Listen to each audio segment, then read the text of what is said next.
백성들은 걱정이 많습니다. 살아온 세월 동안에 겪은 것들도 많고 또 그리고 그러다 보니까 앞으로 되어질 어떤 일들이 이전에 어떤 일들과 이렇게 대비가 되어지는 경우들이 있으면서 걱정이 남보다 많은 것이 사실이죠. 그런데 그 걱정의 대상들을 놓고 보면은 단연코 자녀들이 가장 큰 그런 그 걱정의 대상들일 겁니다.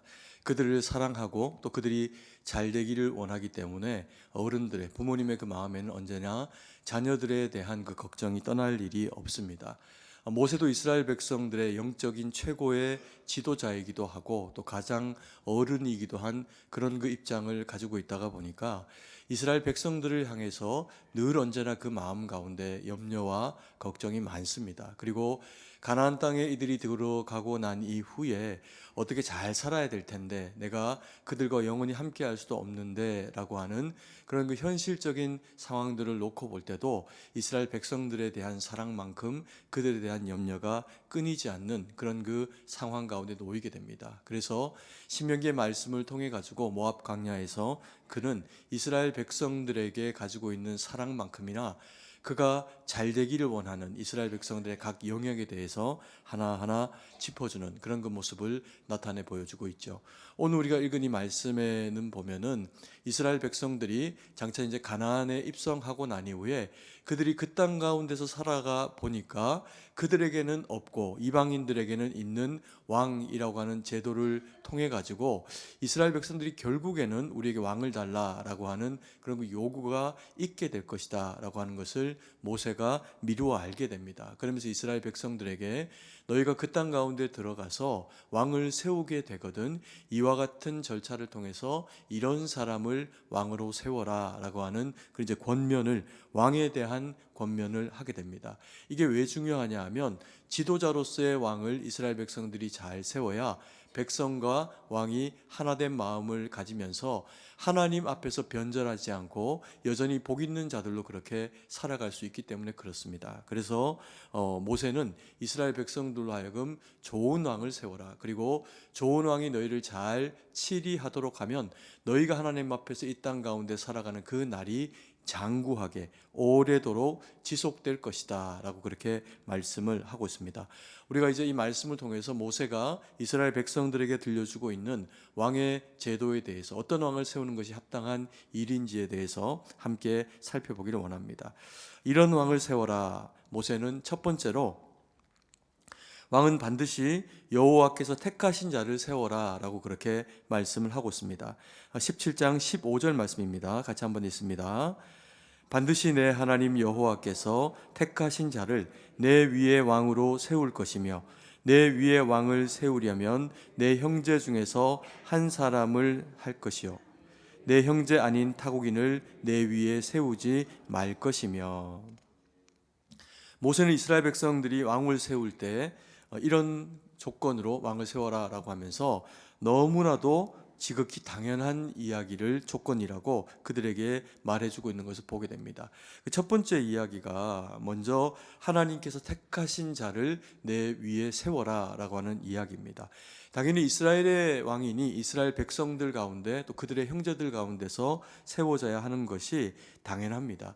그런데 하나님께서 하나님이 택하신 자를 세워라 라고 하는 이유가 무엇이냐 하면 하나님의 택하신 자를 세워야 택하신 받고 세워진 그 왕은 자기가 하나님의 택하신 자라는 것을 압니다. 이 얘기는 다른 말로 하면은 다른 어떤 군왕들, 세계의 어떤 그런 그 열강들이 그런 그 보이는 왕은 자기들이 권한과 권세를 가지고서 내가 이 나라의 최고 지도자다, 치리자다라고 하는 것을 명확하게 아는 사람이 이방 족속들이 섬기고 살아가는 그런 그 왕의 모습입니다. 그러면서 그 왕이 강력한 통치적으로 이제 백성들 위에 군림하면서 백성들이 왕을 중심으로 하나가 되도록 정치적으로 군사적으로 하나가 되도록 그와 같은 역할들을 이제 하게 되죠.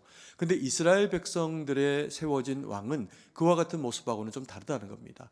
이스라엘의 백성들의 대표자로 세워진다라고 하는 측면에서는 다르지가 않지만 그는 자기 위에 언제나 하나님께서 계시다라고 하는 것을 인정할 수 있는 사람이어야 한다는 겁니다. 그래서 하나님이 택하여 세우신 자를 세우라는 겁니다. 내가 항상 하나님보다 아래요. 하나님이 이스라엘의 참 왕이실 뿐만 아니라 나는 그의 그 부하 신하됨으로 내 백성들을 그의 앞에서 섬긴다라고 하는 하나님 앞에서의 이 코람데오가 이루어지도록 신전 의식을 가지고 있는 왕을 세우라는 겁니다. 그래서 이 백성 자체가 왕이 하나님의 아래에 있으니 모든 백성들이 다 겸손으로 하나님 아래에서 칠이되어지는 그런 이제 구조를 가져라라고 하는 것이 하나님께서 너희 가운데 택한 신자를 세우라라고 하시는 이유입니다. 그러면 당연히 이 왕은 나 위에 하나님이 계시니 언제나 이 왕은 겸손해야 되고 어떤 결정을 할 때 그 백성들을 위해서 하나님 앞에 묻고 하나님이 주시는 그 힘으로 이 일들을 감당해 내야 한다는 겁니다. 그래서 이스라엘의 왕은 하나님 아래서 겸손하게 백성들 앞에서 섬기는 자로 세워져야 한다라고 하는 것을 하나님이 그렇게 말씀하십니다. 그리고 이제 또 왕에 대한 그런 그 조건들 가운데서 내 형제 중에서 세우고 타국인을 왕으로 세우지 말아라라고 그렇게 하나님께서 말씀하십니다. 이것도 당연한 이야기죠. 당연히 타국인을 우리의 그런 그 민족의 대표로 세울 일은 전혀 아니라는 겁니다. 그럼에도 하나님이 이와 같은 말씀을 하시게 되는 이유는 무엇일까요? 혹 이스라엘 백성들 가운데서 타국의 왕을 우리의 왕으로 세워야겠다라고 하는 생각을 하게 된다면 그때는 무슨 일 때문에 어떤 경우에 타국의 임금을 우리의 왕으로 그렇게 세워야 할까요?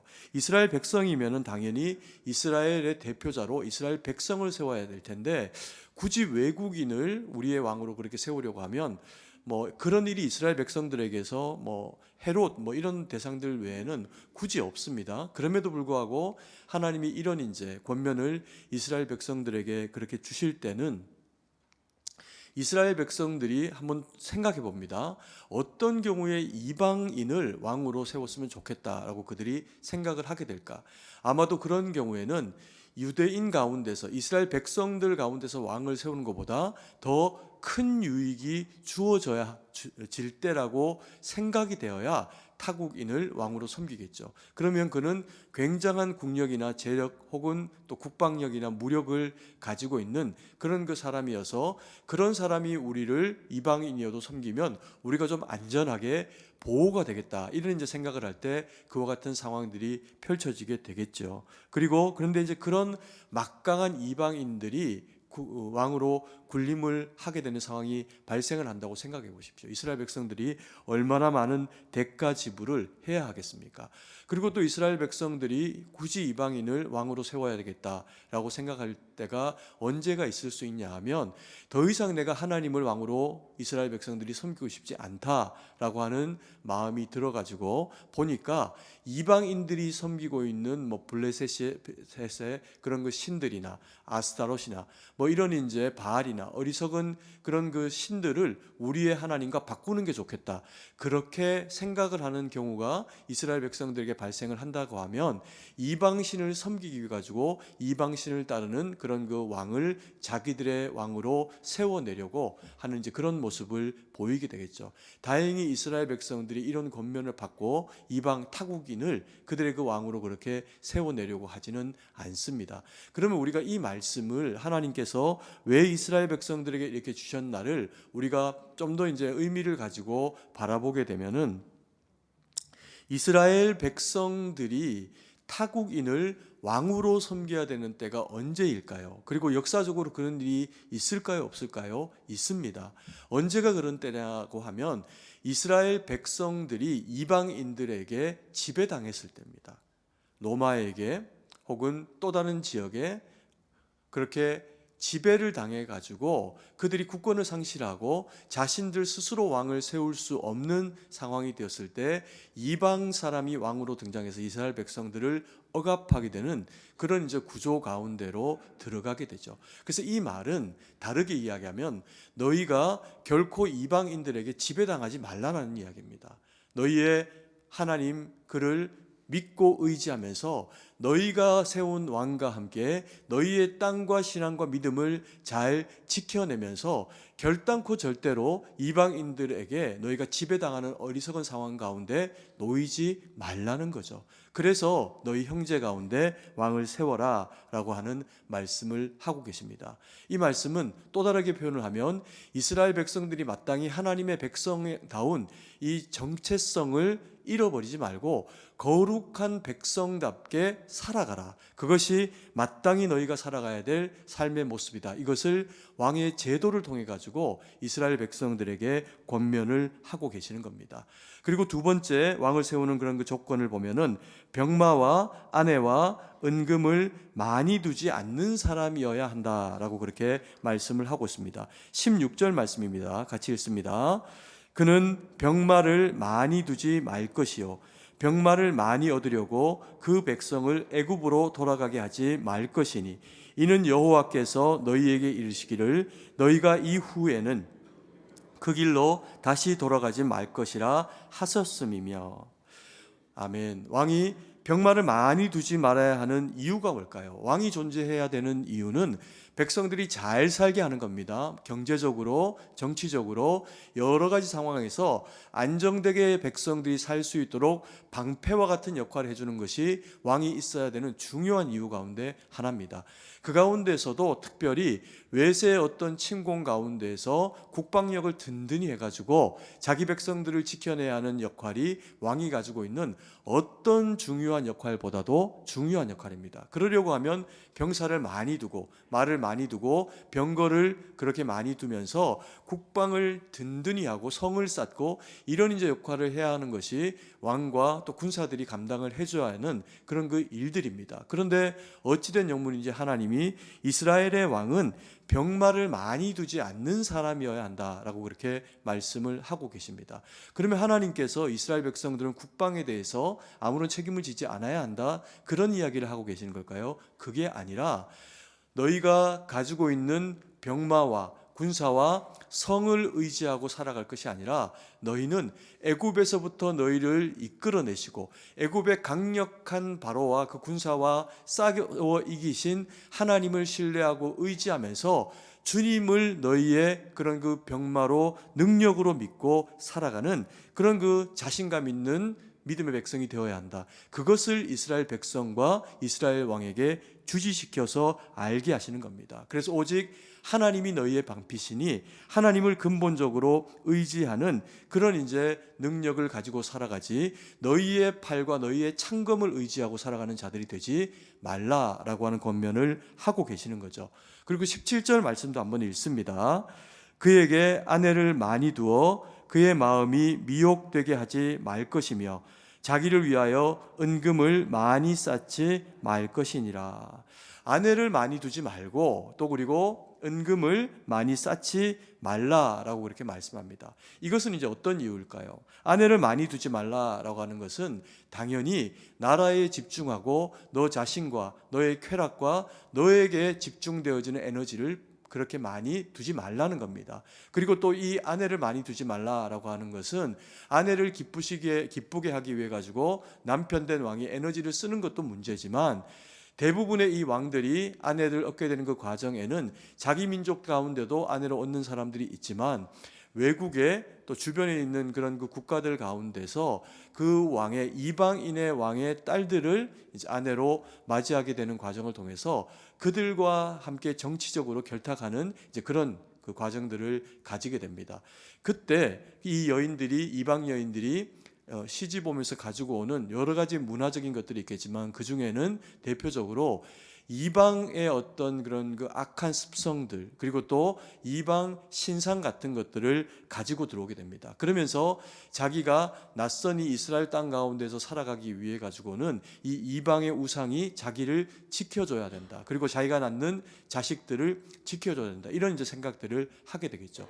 그러면 당연히 이 이방의 여인들을 통해서 흡수되어진 이런 우상들이 왕과 또 이스라엘 백성들을 이제 현혹하게 되면서 여호와 하나님만으로는 안 된다. 이런 면에서 전쟁, 부, 건강, 또 다른 어떤 정치적인 것, 이런 것들이 더 누려지고 지켜지기 위해 가지고는 이방 신의 도움을 받아야 된다라고 하는 생각이 이스라엘 백성들에게 만연하게 됩니다. 그러면 이제 망하는 길로 가게 되겠죠.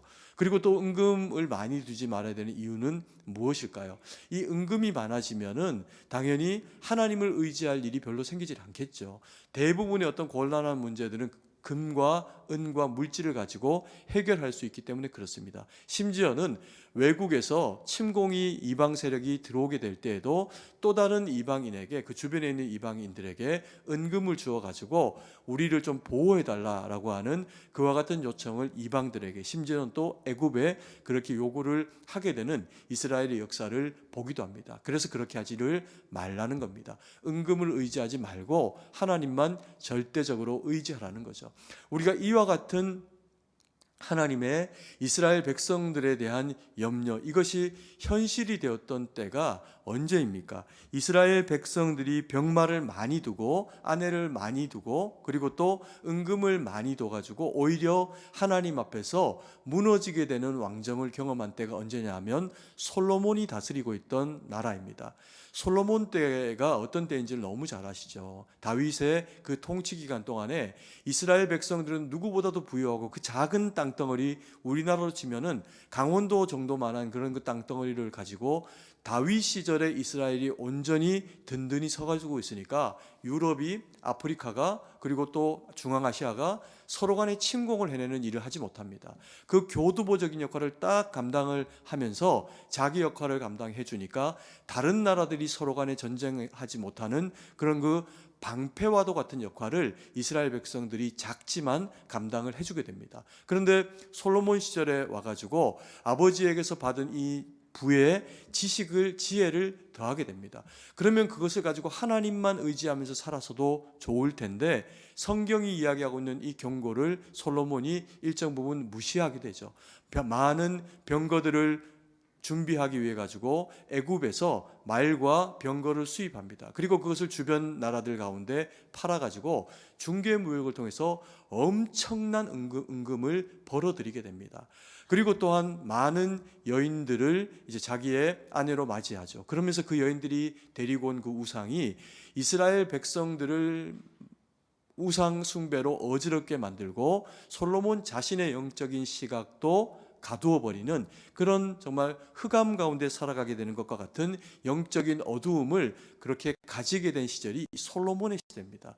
그래서 짧은 시대 영화로운 이 다윗의 시대의 이 영광스러운 하나님의 임재가 솔로몬이 다스리고 있는 이 시대 이후에는 점차적으로 이스라엘 백성들에게서 흐려져 가면서 장구하리라라고 하신 이 하나님의 약속의 말씀이 완전히 무너져서 북이스라엘은 더 빨리 망하고 그리고 또 남유다도 결국에는 하나님 앞에서 망하는 길을 가게 됩니다. 그래서 하나님께서 이와 같은 약속을 이스라엘 백성들에게 주시면서 너희는 하나님만 의지해라. 여호와 하나님이 너희에게 참신이고 능력이니 그를 의지하는 것이 너희에게 힘이고 능력이다라고 하는 것을 알도록 병거와 그리고 또 아내와 은금을 많이 두지 않는 왕을 세워라라고 하는 말씀으로 권면을 하시게 됩니다.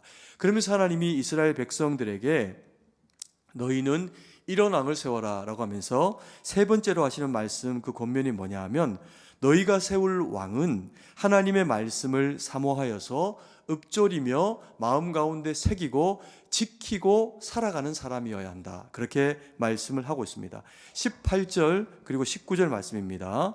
그가 왕 위에 오르거든 이 율법서의 등사본을 레위 사람 제사장 앞에서 책에 기록하여 평생에 자기 옆에 두고 읽어 그의 하나님 여호와 경외하기를 배우며 이 율법의 모든 말과 이 규례를 지켜 행할 것이라.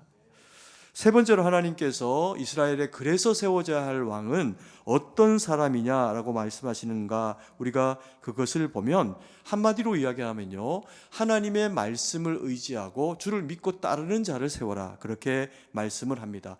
그래서 그는 등사한 하나님의 말씀, 레위 족속들이 지켜온 하나님의 거룩한 말씀을 그의 앞에 펼쳐놓고 그 말씀을 읽고 묵상하고 지켜내면서 백성들 앞에서 믿음의 모범이 되어줄 수 있는 사람을 그렇게 세워라, 그렇게 하나님이 말씀을 하십니다. 그러면 내가 너희에게 이렇게 하겠다라고 하시면서 20절 말씀에 약속을 하십니다. 한번 같이 읽습니다.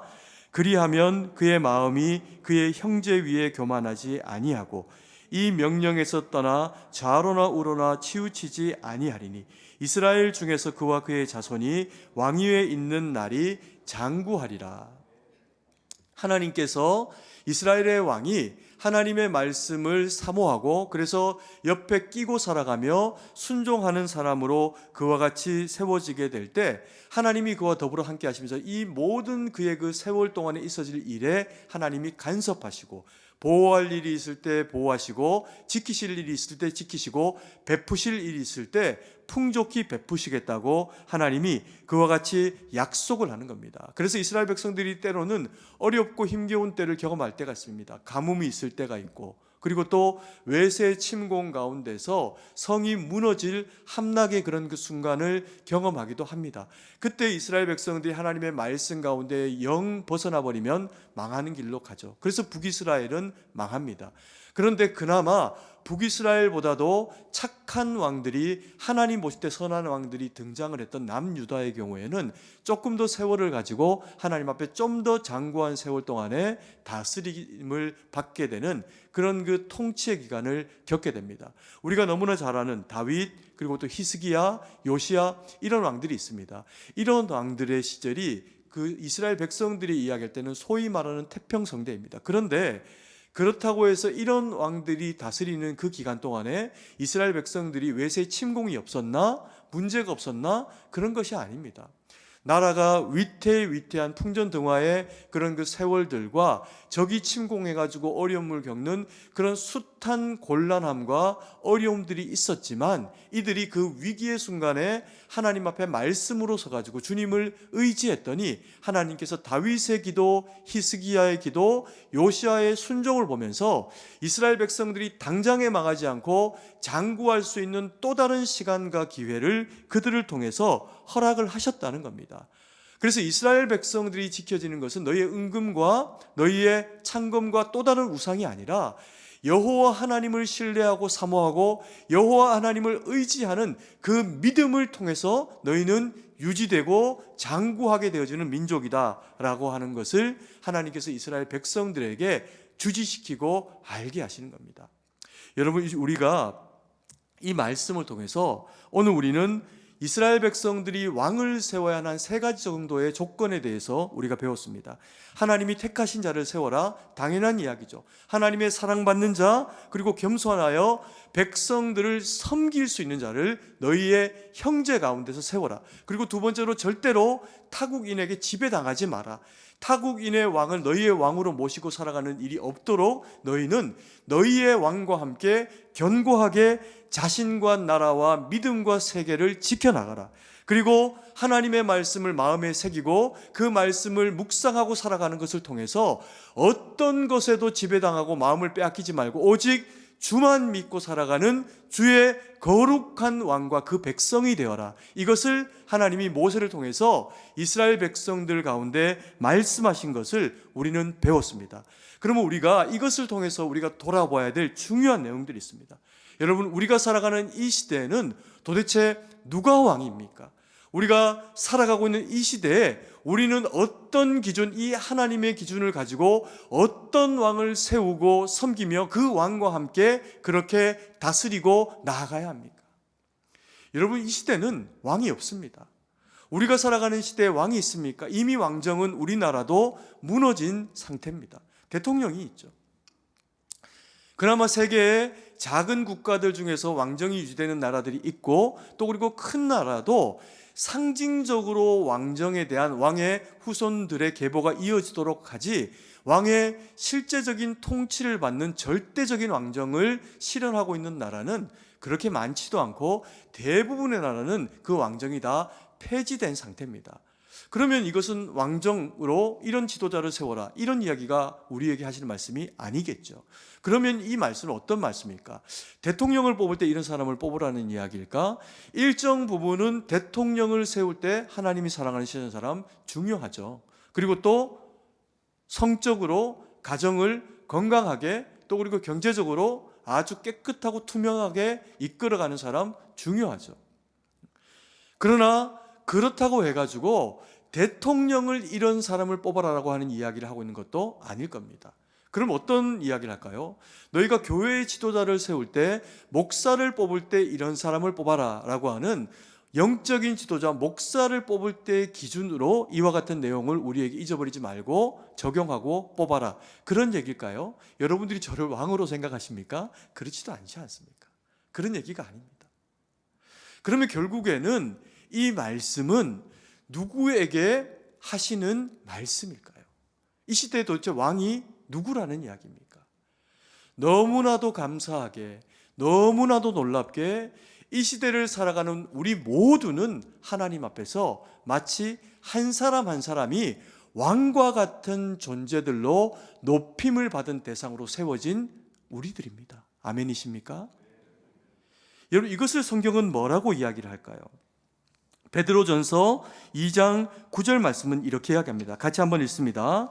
그러나 너희는 택하신 족속이요 왕같은 제사장들이요 거룩한 나라요 그의 소유된 백성이니 이는 너희를 어두운 데서 불러내어 그의 기이한 빛에 들어가기 위해 아름다운 덕을 선포하게 하려 하심이라. 그대로 띄워놓고 잠깐 보겠습니다.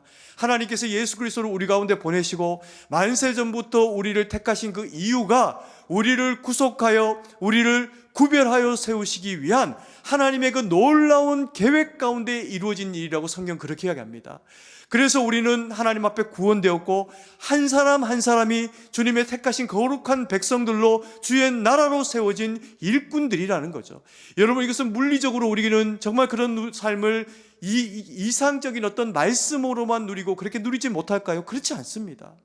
이 시대를 살아가는 우리의 삶은 이 시대를 살아왔던, 이 땅을 살아왔던 어떤 왕보다도 잘 먹고 잘 입고 좋은 집에서 누리며 떵떵거리면서 왕의 자녀처럼 살 수 있도록 배려해 놓으신 시대가 이 시대입니다. 아멘이십니까? 그것뿐만 아니라 때로는 우리가 남보다 좀 가난할 수도 있습니다. 남은 정말 떵떵거리는 집에서 남이 부러워할 만한 또 다른 무언가를 누리고 자녀들에게도 또 다른 누군가에게도 펑펑 베풀면서 살아가지만 나는 그런 정도의 삶을 살아가지는 못하고 있다. 그렇게 우리의 개개인의 물리적인 삶에 대해서는 그렇게 비교당하기도 하고 비교되며 그럴 수 있습니다. 그럼에도 불구하고 우리의 영혼의 무게를 주님 앞에 달아볼 때 내 옆에 있는 또 다른 누군가보다 현재 내가 아프거나 내가 가난하거나 내가 연약하거나 내가 어떤 상황 가운데 놓여 있어도 주님이 나를 바라보시면서 내가 너를 구속하여 불렀다. 내가 너를 위해서 나의 아들을 보냈고 예수 그리스도는 우리를 위해 오셔서 독생자 예수 그리스도가 피 흘리시며 우리의 십자가의 구원으로 구원하셨다라고 하는 것에는 단 한 사람도 예외가 없도록 하나님이 사랑으로 우리를 건지시고 구원하셨다는 겁니다. 그러면서 우리에게 주신 이 영적인 자격이 너희는 택하신 족속이요 왕같은 제사장들이요 거룩한 나라요 그의 소유된 백성이니 어두운 데서 불러내어 그의 기이한 빛 생명의 빛 되시는 예수 그리스도로 말미암아 아름다운 덕을 선포하는 자로 우리를 세우셨다는 겁니다. 여러분 한번 따라해 볼까요? 나는 택하신 족속이다. 나는 왕같은 제사장이다. 나는 그의 거룩한 나라다. 나는 그의 소유된 백성이다. 아멘. 우리는 이와 같이 주님 앞에 구별되고 이와 같이 부름바 되어진 놀랍고 거룩한 주님의 백성이라는 겁니다. 여러분, 세상의 왕이, 대통령이 또 다른 권한이나 또 다른 권세로 나보다 더 뛰어나 보이는 사람이 그런 면에서 부러워 보일 수 있습니다. 그럼에도 불구하고 여러분, 우리는 그들의 영혼의 무게와 내가 가지고 있는 하나님 앞에서 이 거룩으로 되어진 영혼의 무게는 다르지 않습니다. 세상 모든 것이 다 공평해도 불공평해도 하나님이 나를 사랑하신다라고 하는 그 사랑의 무게는 다르지 않다는 겁니다. 여러분, 우리는 이 자격을 받았고요, 이 왕같은 거룩한 주의 나라로 세워진 바 된 주의 백성들이라는 겁니다. 우리 이것을 모르지 않습니다. 이것을 사실 너무 많이 들어가지고 귀에 못이 박힐 정도로, 딱지가 앉을 정도로 많이 들어왔습니다. 그래서 이것은 우리가 잊어버릴 수도 없고, 잊어버릴 만하면 제가 또 이야기할 겁니다. 잊어버릴 수 없을 겁니다. 그럼 뭐가 문제일까요? 문제가 있습니다. 자기가 하나님의 택하신 족속이요, 왕같은 제사장이요, 거룩한 나라요, 그의 소유된 백성인 줄 알면서도, 이 자격을 가졌음에도 불구하고 하나님의 거룩한 백성답게, 그의 소유답게 살아가지 못하고 있는 사람이 있다면 그 사람이 얼마나 영적으로 불행한 상황 가운데 있겠습니까? 혹 우리가 그것을 잊어버리고 살았다면요, 잊어버리지 마십시오. 누구 앞에서도 당당하십시오. 여러분, 때로 내가 아프고 힘들고 어렵고 그런 그 상황들이 나를 엄습해 오면서 네가 뭐냐? 넌 아무것도 아니다. 세상과 또 다른 누군가가 우리를 조롱하고 넘어뜨리려고 할 때, 아니다, 나는 주님이 핏값으로 사신 그의 거룩한 나라다, 당당히 외치고 버텨내고 살아내고 이겨내는 겁니다. 그런데 여러분, 이걸 모르고 살아가는 백성들이 있습니다. 하나님이 너무 사랑하시고, 너는 내가 택한 백성이다, 내가 너는 꼭 찍어서, 그래서 내가 내 생명의 값을 주고 너를 구원했다, 그렇게 말씀하시는데도 그 말씀 못 듣고, 주님 모르고 교회를 모르고 하나님의 말씀을 모르고 살아가는 주님의 백성들, 잠정적인 그리스도인들이 우리 주변에 얼마나 많은지 모릅니다. 여러분, 우리의 사랑하는 남편, 부모님, 아내, 자녀들, 가까운 친족들, 그들이 세상 가운데서는 나보다 훨씬 더 떵떵거리고 잘 살고 좋은 옷 입고 그렇게 살아갈 수 있습니다. 그런데요, 하나님 모르고 살아가다가, 하나님 모르고 살아가기 때문에 때로는 부유하게 잘 살면서도 자기 영혼을 정말 거지처럼 대하고, 남이 뭐라고 한마디만 하면 존귀한 자기 자체 그 가치를 알지 못하고 자기를 쓰레기처럼 버려버리고 저주하고 던져버리는 우리의 사랑하는 사람들이 우리 주변에 너무나 많이 있습니다. 여러분, 불쌍하지 않습니까? 그걸 외면하고 모른 채하고 살아가면요, 그들은 잘 살건 가난하건 다 지옥 갑니다. 다 지옥 갑니다. 여러분, 오늘 이 말씀 우리에게 주실 때 주님은 네가 왕이다, 네가 너라고 하는 나라의 가정의 한 사람으로, 그리스도인으로서는 나의 택하신 나라요, 택하신 백성이요, 왕같은 제사장으로 너를 세웠으니 너는 영적 자긍심 가지고 살아라. 그리고 그걸 모르고 살아가는 사람, 그걸 모르고 살아가는 나의 자녀들을 제발 깨우쳐 돌이켜 왕같은 제사장의 자리 가운데 그 반열에 세워내라. 그것을 사명으로 우리 가운데 일깨우고 계시는 겁니다.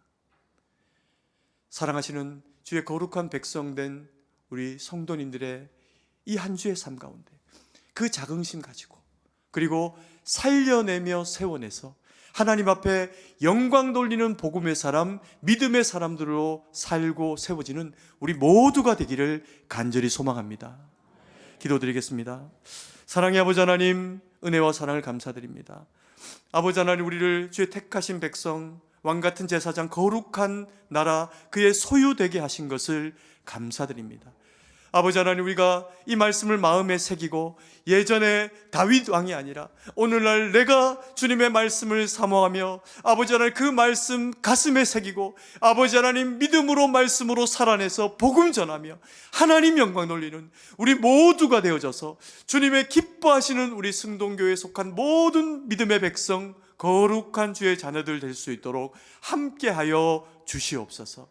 주님께 모든 것을 의지하고 감사드리며 살아계신 주 예수님 이름으로 기도드립니다. 아멘.